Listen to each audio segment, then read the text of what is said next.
Hello മക്കളെ, എന്തെല്ലാമാണ് നിങ്ങളെ വിശേഷം? എല്ലാവർക്കും സുഖമാണെന്ന് ഞാൻ വിചാരിക്കാം. ഞാനിപ്പോൾ സംസാരിക്കുന്നത് ആരോടാണെന്നറിയോ?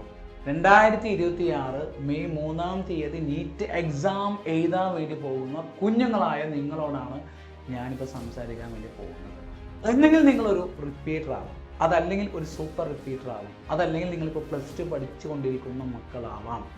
നിങ്ങൾ അടുത്ത നീറ്റ് എഴുതാൻ വേണ്ടി പോകുന്ന മക്കളാണെങ്കിൽ എന്തായാലും നിങ്ങൾ ഈ ഒരു കഥ കേൾക്കണേ.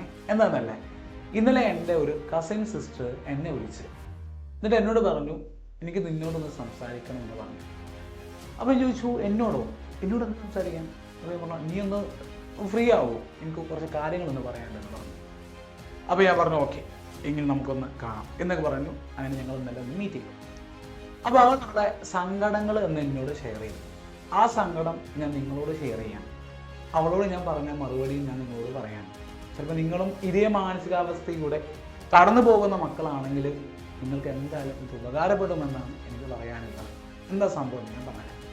ഇവള് +1 +2 ഒരു ഇൻ്റഗ്രേറ്റഡ് സ്കൂൾ പഠിച്ച കുട്ടിയാണ്. ഇൻ്റഗ്രേറ്റഡ് സ്കൂൾ പഠിക്കുക എന്ന് പറഞ്ഞാൽ തന്നെ നിങ്ങൾക്ക് മനസ്സിലാകും, +1-ൻ്റെ കൂടെ തന്നെ അവർക്ക് എന്ത് ചെയ്തിട്ടുണ്ട്, നീറ്റിൻ്റെ ലെവൽ ക്ലാസ്സുകളൊക്കെ കിട്ടിയിട്ടുണ്ട്. അപ്പോൾ സ്വാഭാവികമായും കുടുംബക്കാരും നാട്ടുകാരും അയൽവാസികളെല്ലാവരും ഇവളുടെ അടുത്ത് നിന്ന് റിസൾട്ട് എക്സ്പെക്റ്റ് ചെയ്യും. പക്ഷേ +2 എക്സാം കഴിഞ്ഞ് നീറ്റ് എക്സാം എഴുതിയപ്പോൾ ഇവർക്ക് വലിയ മാർക്കൊന്നും കിട്ടിയില്ല. ഒരു എക്സ്പെക്റ്റേഷൻ അനുസരിച്ചുള്ള മാർക്കൊന്നും ഇവർക്ക് സ്കോർ ചെയ്യാൻ പറ്റിയില്ല.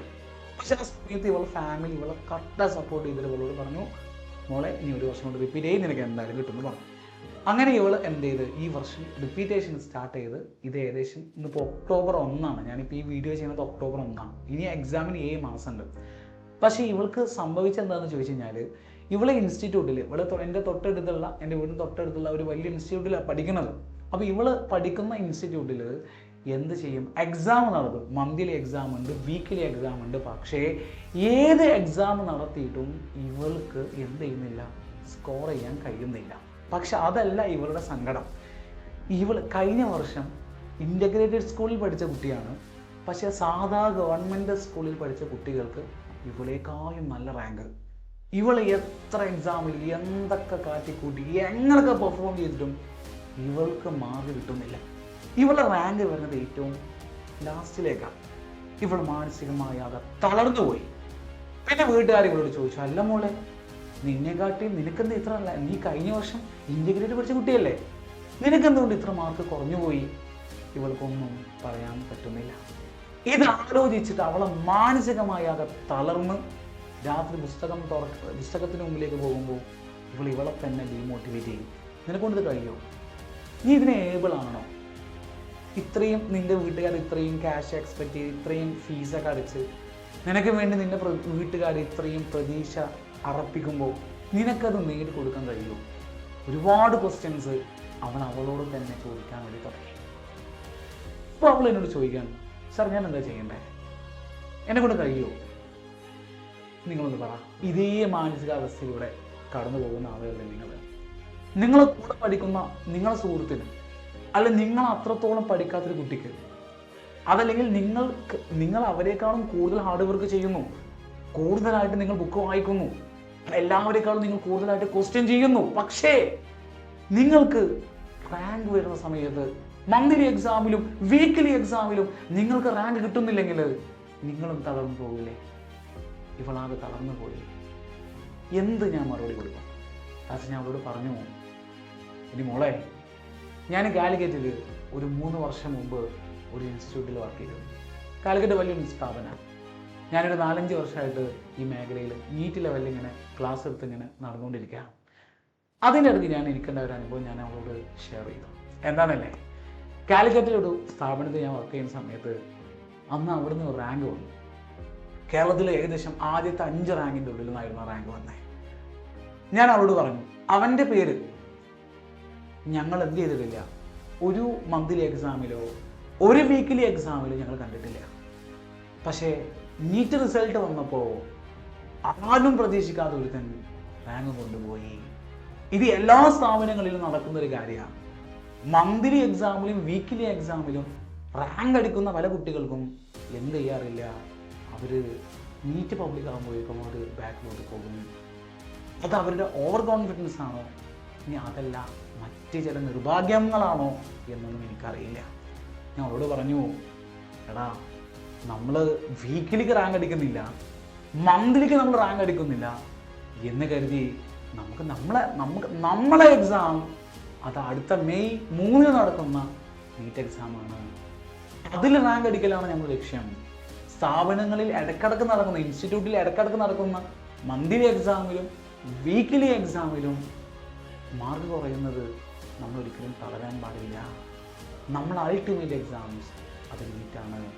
അപ്പോൾ അവൾ എന്നോട് പറഞ്ഞു, സാർ അപ്പോൾ പാരൻസിനെ പ്രഷർ ചെയ്യുന്നതോ? അത് നമ്മൾ പാരൻസിനെ പറഞ്ഞ് മനസ്സിലാക്കി കൊടുക്കേണ്ട കാര്യമാണ്.